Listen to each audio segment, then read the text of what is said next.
ஹாய்ங்க, எல்லாரும் நல்லா இருக்கீங்களா? நாங்களாம் ரொம்பவே நல்லாயிருக்கோம். நீங்களும் உங்கள் ஃபேமிலியோட எப்பயுமே ஹாப்பியாக சந்தோஷமாக சிரிச்சுக்கிட்டே இருங்க. இந்த வீடியோ வந்து பார்த்தீங்கன்னா என்னோடய மார்னிங் ரொட்டீன் ஒரு 10:30 வரையும் எப்படி இருக்குன்னு சொல்லிட்டு தான் உங்களுக்கு நான் ஷேர் பண்ணியிருக்கேன். என்னடா எப்பயுமே மார்னிங் ரொட்டீனே போடுறான்னு நினைக்காதீங்க. எனக்கு மார்னிங் மட்டும்தான் ஒர்க் இருக்கும். அதுக்கப்புறமேட்டுக்கா பார்த்தீங்கன்னா ஒரு 11 மணி மேலே எனக்கு ஒர்க்கே அவ்வளோ இருக்காது. அதுக்குள்ளேயே நான் எல்லா வேலையும் முடிச்சிருவேன். அதனால தான் நான் மார்னிங் ரொட்டீனே ஷேர் பண்ணுறேன். எப்பயுமே பார்த்தீங்கன்னா காலையில் எழுந்திரிச்சதும் வாசல்லாம் கூட்டி விட்டுட்டு ப்ரஷ் பண்ணி ஃபேஸ் வாஷ் பண்ணிவிட்டு நைட்டே பார்த்தீங்கன்னா வெந்தயம் இல்லைனா சீரகம் அந்த மாதிரி ஊற வச்சுருப்பேன். அந்த தண்ணியை வந்து காலையில் குடிப்பேன். இன்றைக்கி வந்து பார்த்தீங்கன்னா பாதாம் வந்து ஊற வச்சுருந்தேன். அது தோல் உரித்து தம்பிக்கிட்ட கொடுத்தேன். அவன் வந்து வேணான்னு சொல்லிட்டான். பாப்பாவுக்கு பார்த்தீங்கன்னா 2 இல்லைனா 3 அவ்வளோதான் கொடுப்பேன். அதுவும் அன்றைக்கி தான் ஃபஸ்ட்டு கொடுத்தனே பார்த்தீங்கன்னா 1 வருஷம் ஆயிடுச்சு. 1 வருஷத்துக்கு மேலேயே ஆயிடுச்சு பாப்பாவுக்கு வந்து பார்த்திங்கன்னா பாதாம் கொடுத்து. நைட்டு வந்து பார்த்திங்கன்னா ரைஸ் வந்து புளிசாதம் வந்து செஞ்சுருந்தேன். அது வந்து கொஞ்சம் இருந்தது. அப்புறம் ஒயிட் ரைஸும் கொஞ்சம் அதில் இருந்தது தனியாக. அந்த புளி குழம்பு வச்சதுலேயே அதையும் போட்டு வச்சுருந்தேன். அதனால் பார்த்திங்கன்னா இன்றைக்கி சிம்பிளாக தான் செஞ்சுருந்தேன். என்னென்னா ரைஸு, வெண்டைக்காய் புளிக்குழம்பு, பூசணிக்காய் பொரியல் தான் பார்த்திங்கன்னா இன்றைக்கி லஞ்சுக்கு செஞ்சுருந்தேன். பாப்பாவுக்கு வந்து பார்த்திங்கன்னா பாதாம் வந்து இப்போ 1 வருஷத்துக்கு மேலே கொடுக்குறதில்லன்னு சொல்லியிருந்தேன். எதனால்னா அவள் வந்து ரெகுலராகவே பாதாம் வந்து சாப்பிடுவா, கொடுப்பேன் நான்.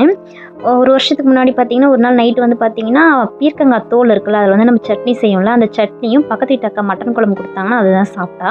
மறுநாள் காலையில் உடம்பு ஃபுல்லாக பார்த்திங்கன்னா தடுப்பாக ஒரு மாதிரி ரெட்டாக ஆகிடுச்சு. அப்புறம் தருமபுரி குழந்தைங்க ஹாஸ்பிட்டல் கூப்பிட்டு போயிட்டு அங்கே காமிச்சோம்.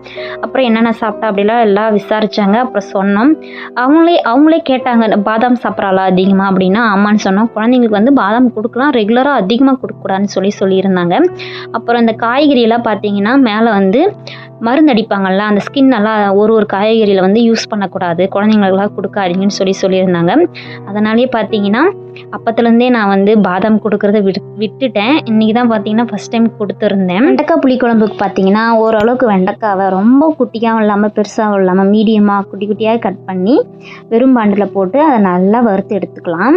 நம்ம எண்ணெய் ஊற்றி கூட வறுத்து எடுத்துக்கலாம், அதுவும் டேஸ்ட்டு நல்லாயிருக்கும். நான் வந்து பார்த்திங்கன்னா இன்றைக்கி வந்து வெண்டைக்காவை வெறுமனை வறுத்து தனியாக எடுத்து வச்சுக்கிட்டேன். இதை கட் பண்ணி கொடுத்தது யாரும் பார்த்தீங்கன்னா பாப்பா தான். நான் பூசணிக்காய் மட்டும்தான் கட் பண்ணேன். அவள் தான் வெண்டைக்காய், தக்காளி, வெங்காயம் எல்லாமே கட் பண்ணான். ஒரு பாண்டில் கொஞ்சமாக எண்ணெய், கடுகு, வெந்தயம், சீரகம், பூண்டு இருந்தால் சேர்த்துலாம். பூண்டு இல்லை, நேற்றே தீர்ந்து போயிடுச்சு. புளி சாதத்துக்கு போடுறேன்னு சொல்லிட்டு எல்லாத்தையும் இருந்த 2-3 பூண்டையும் போட்டு தீர்ந்து போச்சு. இனிமேல் வாங்கினாதான்.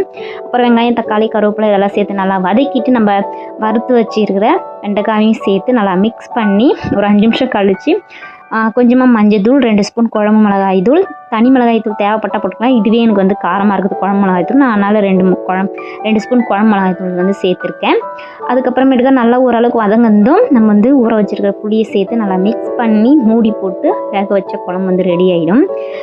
அதுக்குள்ளேயே பார்த்திங்கன்னா இந்த பக்கம் சாப்பாடு வச்சுருந்தேன், அதுவும் வந்து வெந்துருச்சு. சரின்னு சொல்லிட்டு வடித்து விட்டேன். நான் ரெகுலராக குக்கரில் வந்து சாப்பாடு வைக்க மாட்டேன். டைம் வந்து இல்லாதப்போ மட்டும்தான் குக்கரில் வந்து சாப்பாடு வைப்பேன். ஒரு சில பேர் வந்து குக்கர் ரைஸ் வந்து சாப்பிடாதீங்கன்னு சொல்கிறீங்க. இதனால் அவசரமாக இருந்தால் மட்டும்தான் அதை வைப்பேன். அதுக்கப்புறமேட்டுக்கு பூசணிக்காய் பொரியலுக்கு பார்த்திங்கன்னா எண்ணெய், கடுகு, கடலைப்பருப்பு, உளுத்தம்பருப்பு, சின்ன வெங்காயம், பச்சை மிளகா, நம்ம தோலோடு கட் பண்ணி வச்சுருக்கிற பூசணிக்காய் சேர்த்து நல்லா மிக்ஸ் பண்ணி உப்பு போட்டு தண்ணி ஊற்றாமல் மூடி போட்டு வச்சாலே சூப்பராக வெந்துடும். அதில் வந்து லாஸ்ட்டாக இறக்கும் போது கடலக்கொட்டை பவுட்ரு வந்து போட்டால் டேஸ்ட்டு சூப்பராக இருக்கும். நான் அதுக்கு தான் அதை வந்து அரைக்கலாம் சொல்லிட்டு ஏதோ ஒரு ஞாபகத்தில் பார்த்தீங்கன்னா அரைச்சிட்டேன். திறந்து பார்த்தா கெட்டி ஆகிடுச்சு. இது என்னடா நம்மளுக்கு வந்த சோதனைன்னு சொல்லிட்டு அப்போ தான் நினச்சேன், ஐயோ இது வந்து பல்ஸ் மோடில் அரைக்கணும், நம்ம இப்படி பண்ணிட்டோமேன்னு சொல்லிட்டு. இருந்தாலும் என்ன அதையே போடுவோம் சொல்லிட்டு எடுத்து வச்சுட்டு இந்த பக்கம் அப்படியே சைடில் பார்த்தீங்கன்னா டிஃபன் பாக்ஸுக்கெலாம் சாப்பாடு போட்டு ஸ்நாக்ஸுக்கு வந்து பார்த்திங்கன்னா ஆப்பிள் கட் பண்ணி வச்சுட்டு மூடி திறந்து பார்த்து சூப்பராக வந்து பூசணியை வந்து வெந்துருச்சு. பார்த்தீங்கன்னா தெரியும் கட்டியாக இருந்தது வேர்க்கடலை பவுட்ரு. இதை வந்து மல்லாட்டையும் சொல்லுவோம் எங்கள் ஊரில், மல்லாட்டை.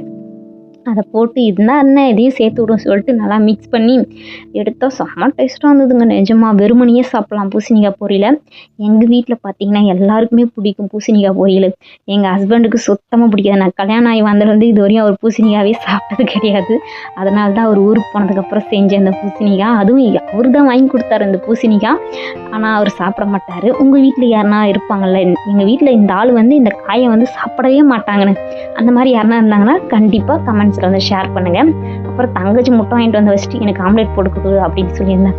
சரின்னு டைம் ஆகிடுச்சு. நானும் வேகமாக பார்த்தீங்கன்னா ஊற்றி விட்டேன். அது ஒரு ஷேப்பாக போயிடுச்சு. இருந்தாலும் என்னடா பிச்சி தானே சாப்பிட போகிறேன் சொல்லிட்டு அப்படி இப்படின்னு திருப்பி போட்டு எடுத்து பேக் பண்ணிட்டேன்.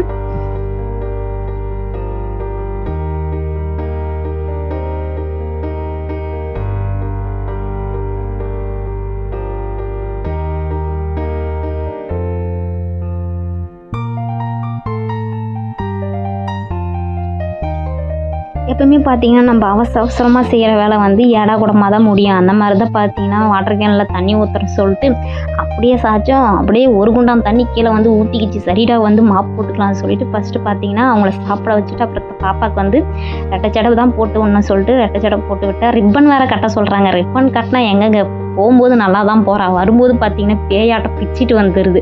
அதனாலேயே நான் வந்து ரிப்பன் கட்டுறதில்ல, லப்பர் பேண்டு தான் போட்டு அனுப்புகிறேன். தம்பி வந்து ஒரு பக்கம் பார்த்தீங்கன்னா பாப்பாவோட ஐடி கார்டு வேணும்னு சொல்லி ஒரே ராவடி. அவள் பாப்பாவோட பழைய ஐடி கார்டெல்லாம் வச்சுருக்கா, அதை எடுத்து போட்டு விட்டு அனுப்பலாம். 2 நாளைக்கு முன்னாடி தங்கச்சி வந்து பிடிங்கி வச்சுக்கினா திட்டுவாங்கன்னு சொல்லிட்டு ஐடி கார்டு வந்து இன்னும் ப்ரீகேஜிக்கு தரல, இப்போ தான் அட்மிஷன் போட்டோம்.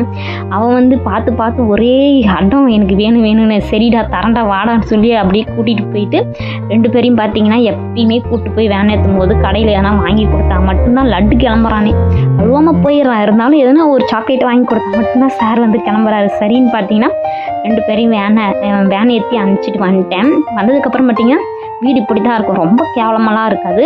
நாங்கள் யூஸ் பண்ண அந்த பாத்திரம் மட்டும்தான் அங்கங்கே அப்படியே இருக்கும்.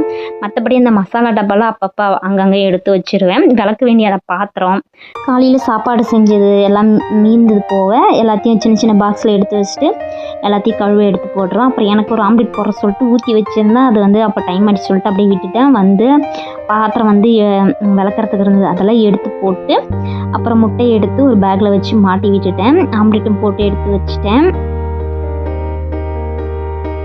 இப்போல்லாம் பார்த்தீங்கன்னா எலி தொல்லை ரொம்பவே இருக்குதுன்னு சொல்லலாம்.